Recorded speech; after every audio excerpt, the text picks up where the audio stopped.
안녕하세요. 보건복지TV입니다. 4차 재난지원금, 농민이 전격적으로 대상으로 포함됐습니다. 자, 농민을 제외하고도 이 업종도 포함될 것으로 보이는데요. 영상을 통해 설명드리겠습니다. 자, 문재인 대통령이 2021년 3월 10일에 청와대 더불어민주당 원내대표 간담회에서 발표한 내용인데요. 농민 추가에 대한 여야 간의 이견이 없다면 이를 반영하도록 지시하겠다라고 공식석상에서 밝혔습니다. 자, 그렇다면은 문재인 대통령은 갑자기 왜 4차 재난지원금에 대해서 농민 포함을 이야기하게 된 걸까요? 자, 이날 말씀드렸다시피 3월 10일 오찬 간담회가 있었는데요.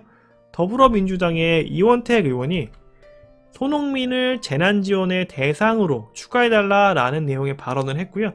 문재인 대통령은 이에 대한 답변으로 여야 간의 이견이 없다면 이를 반영하도록 지시하겠다라고 발언을 한 겁니다. 자, 더불어민주당이라는 여당의 의원이 이를 발제했고, 그리고 정부의 대표자인 대통령이 이를 반영하겠다라고 이야기했으면 굉장히 높은 확률로 농민이 4차 재난지원금에 포함될 것을 기대해봐도 괜찮겠죠? 자, 그렇다면은 이 농민의 4차 재난지원금 대상 포함은 어디서부터 시작한 건지 그걸 한번 알아봤는데요. 가장 먼저 나온 기사는 2021년 2월 4일에 한국농어민신문에 나온 코로나19 피해 농민에게도 재난지원금을 이라는 내용의 사설입니다. 코로나19로 어려움을 겪는 농민이 많은데 농민에 대한 지원 이야기는 현재 나누고 있는 게 없다. 그렇기 때문에 정치권의 전향적인 태도를 촉구한다 라는 내용이 핵심인 사설이었고요. 자, 이 사설을 기점으로 해서 굉장히 많은 내용의 농민과 관련된 재난지원금 이야기들이 나오기 시작했습니다. 실제로 많은 농민 단체들도 각종 집회를 진행을 하시면서 농민에 대한 재난지원금 지급이 꼭 필요하다라는 내용을 말씀을 하셨고요. 자, 이렇게 이야기가 계속 나오면서 저희는 모르고 있었지만 실제로 정부와 여당에서는 이 농어민으로 확대하는 부분을 준비를 하고 있었습니다. 2021년 3월 3일에 조선비주에 나온 기사인데요.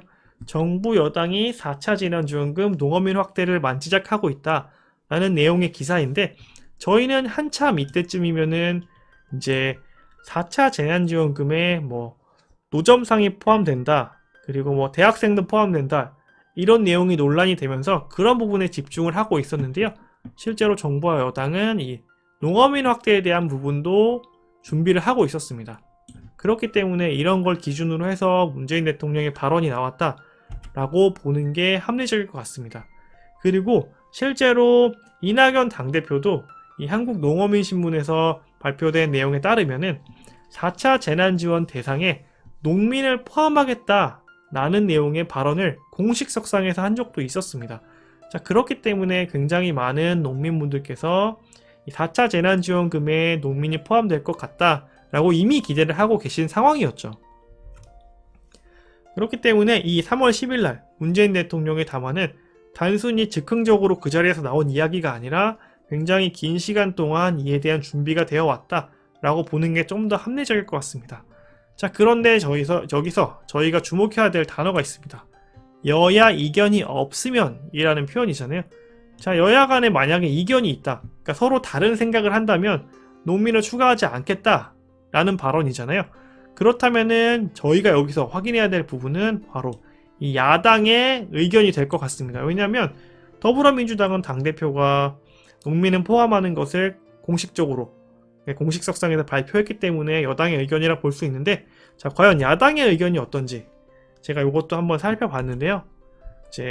같은 날입니다. 2021년 3월 10일인데 주호영 국민의힘 원내대표가 국회에서 농업경영인 간담회를 개최하면서 농업 분야의 피해와 소득 감소분을 산정하기 어렵다는 것을 인정한다. 하지만 경작 규모를 기준으로 해서 일정 규모 이하의 영세 소농을 중심으로 해서 재난지원금의 지원이 필요하다라는 내용의 발언을 했습니다. 그렇기 때문에 이 국민의힘에서도 당 차원의 어떤 의견으로 농민에 대한 지원금이 필요하다라는 내용을 공감을 하고 있다라고 볼 수 있을 것 같습니다. 그렇기 때문에 이 4차 재난지원금에 농민이 포함되는 것은 이제 더 이상 이견이 없고 어느 정도는 확정이 됐다라고 충분히 생각할 수 있을 것 같습니다. 그렇다면은 농민 말고 또 확대 얘기가 나오는 대상이 있는지 그 부분이 더 궁금한 상황이 되는 것 같습니다. 좀 찾아봤는데요. 자, 문재인 대통령이 농민에 대한 이야기를 하면서 자, 농민이라는 단어에 많이 집중을 하고 계신데 실제로 정치권에서는 이 농어민이라는 표현을 조금 더 많이 쓰고 있는 것 같습니다. 그렇기 때문에 단순히 농민만을 의미하는 게 아니라 어민까지 포함하는, 그러니까 뭐 어업에 종사하시는 분들까지 포함하는 내용의 단어로 이해하는 게 조금 더 맞을 것 같기 때문에 제 생각에는 이제 어민분들까지도 어느 정도 지원에 대한 대상으로 포함되는 게 확률이 높아지지 않았나 라고 생각할 수 있을 것 같고요.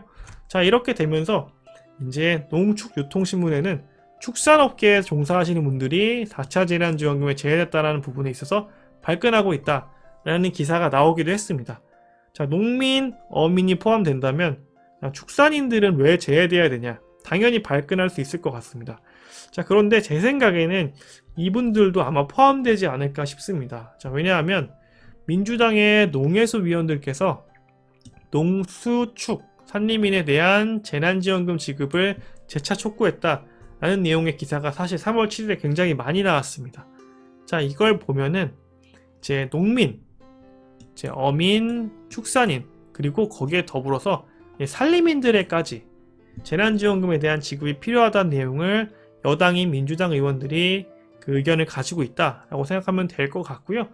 실제로 그 농민이라는 단어를 이제 조금 좁게 보면은 이제 땅에서 농사를 짓는 분들이다라고 볼 수 있겠지만 어떻게 또 광의로 넓은 의미로 보면은 이렇게 수산인들, 축산인들, 또 산림인들까지 포함하는 이렇게 언어로 보시는 분들도 있기 때문에 자, 오늘 얘기가 나온 이 농민에 대한 재난지원금 포함이 단순히 실제 그 좁은 의미의 농민만을 포함하는 얘기인지 아니면 조금 더 넓은 의미의 농수축 산림인까지 포함하는 내용인지에 대해서는 저희가 조금 더 지켜봐야 될 것 같은데 아무래도 뭐 어민들 그리고 축산인들까지는 포함될 확률이 높을 것 같고 산림인들도 어느 정도는 기대해 보셔도 되지 않을까라는 생각을 가져볼 수 있겠습니다. 그런데 자, 4차 재난지원금에 대한 이야기가 뭐 처음에 전 국민에 대한 얘기가 나왔다가 선별 지급하겠다라고 했는데 지금 보면은 대상이 점점 뭐 처음엔 요만큼씩 포함했다가 그 다음에 이만큼 포함했다가 그 다음에 이만큼 포함하고 점점 더 많은 분들에게 그 대상으로 확대되고 있는 것 같습니다. 그런데 자, 이럴 거면은 그냥 전 국민을 주는 게 맞지 않을까라는 생각을 다시 한번 하게 됩니다. 왜냐하면 4차 재난지원금 얘기가 처음 나왔을 때 자, 선별로 먼저 요만큼 먼저 드리고 그 다음에 전체를 포함하는 전 국민에 대한 얘기는 나중에 다시 하겠다라고 했는데 이렇게 그 대상이 점점 더 많이 포함되게 된다면 어느 순간은 전 국민과 이렇게 중복되는 부분이 생길 것 같습니다. 그렇기 때문에 그럴 바에는 그냥 정말 필요한 분들에게 선별로 주고 전 국민도 주겠다라고 했으면은 우리 일반 국민들이 이렇게 내가 혹시 포함되지 않을까 혹은 왜 저 사람만 포함되느냐 저 업종만 포함되느냐 라는 내용의 그런 생각을 하지 않을 수 있었을까 라는 아쉬움이 조금 있습니다. 그렇기 때문에 다시 한번 이번 대상 확대를 보면서 어느 정도 전 국민에 대한 기대를 많은 분들이 더 품으실 것 같고요. 그렇기 때문에 이에 대한 부분도 정치권에서 조금 더 활발하게 이야기가 나오지 않을까 기대해 보겠습니다. 오늘 영상은 여기까지고요. 좋아요 꼭 부탁드리고 귀한 시간 내서 시청해주신 여러분 진심으로 감사드립니다.